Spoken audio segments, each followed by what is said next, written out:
equations and use them in solving for either supplementary or vertical angles. And then we're going to do this by going through and looking at angle relationships when there is a transversal. So words that we need to know. The transversal is a line that intersects a set of parallel lines. So this right here is my transversal. This right here would be my transversal. And then the corresponding angles. So corresponding, other than supplementary and vertical, corresponding is the only other type of angle that we're going to have. And corresponding is in the same spot, just different locations. Like my room corresponds with Mrs. Welch. She's below me. So whoever, if I told you to go to the exact same spot on the second floor, that's because we correspond. We're in the same location, just I'm on the third floor and that person below me is on the second floor. So corresponding is in the same position on each parallel line, and these are congruent or the same. So congruent means exactly the same, and the symbol for congruent is an equal sign with this squiggly on top. That means this squiggly line means similar, and congruent or equal. So they are equal. And it should be right over each other, but I wrote that weird. So like that. Okay. So first thing is we're going to imagine that we cut between parallel lines and move the pieces so they sit on top of each other. So in other words, if I were to cut, so I find my transversal, I find my parallel lines. If I were to cut right between here, I could move this line down and it's going to line up exactly with this one. So what I want you to do is I want you to label them 1, 2, 3, 4. And then starting in the exact same position, so above my other parallel line on the same side, I would label this 1, 2, 3, 4. This means that 1 is the same as 1. They are corresponding. They're in the same spot. Just 15x minus 2 is on the top line. 13x plus 34 is in the same location, just on the line below it. Angle 2 is in the same spot as angle 2. Angle 3 is in the same spot as angle 3. And angle 4 is in the same spot as angle 4. So if we were to say, if you were to move them on top of each other, so place them on top of each other, or we could look 1 and 1, they're labeled the same. So if the angles end up vertical, so across from each other, remember that that's what vertical means, or corresponding, so they're in the same spot. So in other words, both of these were labeled 1. That means that they're in the same spot. To do this, you're going to set angle 1 equal to angle 2. And then you would solve. Now, if the angles end up next to each other, so they form that half circle like we did, that is supplementary. So if they end up next to each other or supplementary,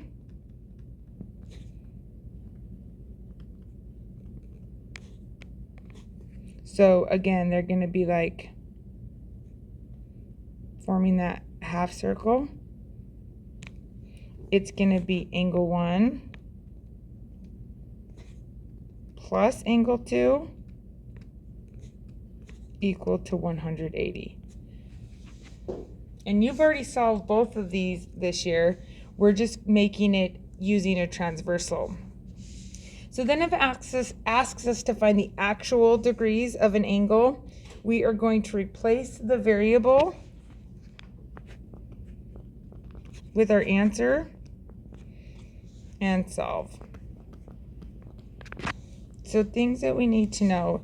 This symbol right here stands for the measure of angle. So it's asking you to find the measure of a certain angle. So again, I'm just going to renumber these again so you can see. I have 2 lines and they're parallel. So I'm going to start by saying this is angle 1, 2, 3, 4. I'm going to start in the same position. I'm going to do the same thing. This is 1, 2, this was 3, this was 4. So I can see that both angle 1 and angle 1, the angles that they've given me are in the same spot. They're both 1s. So if they're in the same spot, we're going to set them equal to each other. So these would be called corresponding angles. So then I would take and I would do 15x minus 2 equals 11x plus 34. And I could have done this angle first and set it equal to this, but they need to be set equal to each other. So now I have variables on both sides. I look to see there's no parentheses. There's nothing I can simplify on this side. There's nothing I can simplify on this side, so I'm going to move my variables. So I'm going to move 11x's by subtracting 11x to both sides, and that will leave me with 4x minus 2 on this side and 34 on this side. Now that I have all my variables on the same side, I'm going to circle that variable. It's stuck right there until I get rid of this. So now I'm going to undo a minus 2 by adding 2, leaving me with 4x equals 36. And our last step is going to be to divide both sides by 4. That tells me that x equals 9. That is not telling me the degrees, it's just telling me that anywhere I see an x, I can replace it with 9. So if it wanted to know my angle measures, I would replace x right here. So this would become 15 times 9 minus 2. So 15 times 9 minus 2 is going to give me 133. If I've done this correctly, because corresponding means they're the same, when I replace this x with 9, I should get the same thing. So 11 times 9 plus 34. So 99 plus 34 is going to give me 133. All right, again, so here's my parallel lines. And if I squish them together, so I'm going to start by labeling them again. So this will be 1, 2, 3, 4. I'm going to do the same thing. So I'm not starting over here because it was on the left. My 1 is on the left-hand side. 2, 3, 4. So now you can see I have an angle. They've given me an angle at 1, and they've given me an angle at 4. So even though they're on opposite or separate lines, if I trace this, I'd have 1 at angle 1, 1 at angle 4. I form that half circle, which means these are supplementary. And so my formula for that is to add my two angles together. Whoops. Add my two angles together and set it equal to 180. So I'm going to take angle 1 plus my other angle, which was 5x plus 3, and set it equal to 180. Now I'm going to distribute if there's parentheses. There's not. So I'm done with that step. Step 2, I'm going to start combining like terms. So I'm looking for anything over here that I can put together. So I can put together these 7x's and these positive 5x's, giving me 12x. And then I can put together this 9 and this 3, both of which are positive. So I'd have plus 12. And the whole thing is still equal to 180. Now I've simplified. There's nothing more to simplify, so now I can start looking to see, do I have variables on both sides? No, since all my x's are on one side, they are circled, they're stuck there.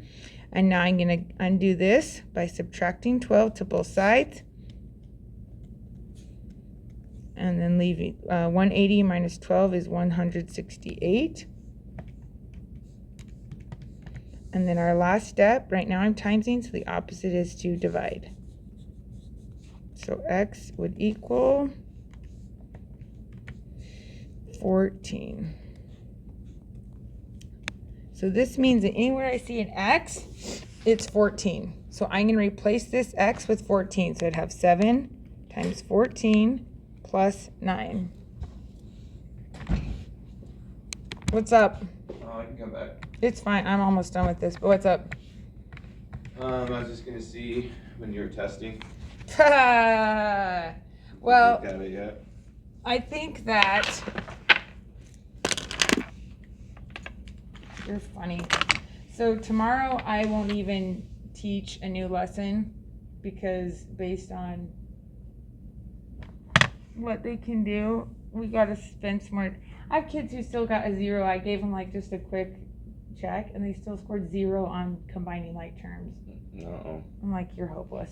So we'll spend another day there, and then I'll teach angle relations here, And then I'll probably do triangles here. I probably won't test until like this first week right here. All right. Yeah, and I agree. I need to spend some more time on both the equations and probably even the geometry, the angles stuff, but it puts me splitting that review about angles, and then my B-Day kids are gonna, my A-Day kids are gonna come back after the break and test first day back. Yeah, If I wouldn't do that.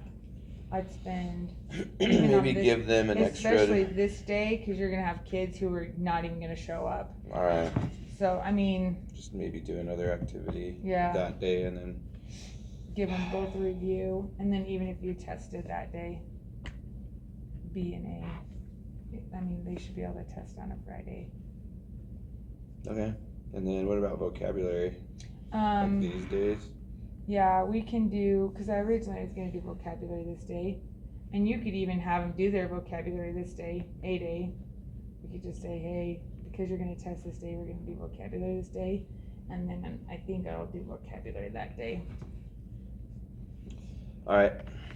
Or we could do it the same day we do the reviews. But yeah, you're going to be ahead of me, because my kids are certainly not ready. I can tell you that right now. And now I put variables on both sides. Mercy. That's like asking them to do brain surgery. We're doing brain surgery. I know, I didn't know I was teaching that. But all of a sudden it showed up in my curriculum. Yeah. So. How's it going, Cammy? Yeah. Hang it in there. Have a good one. You too.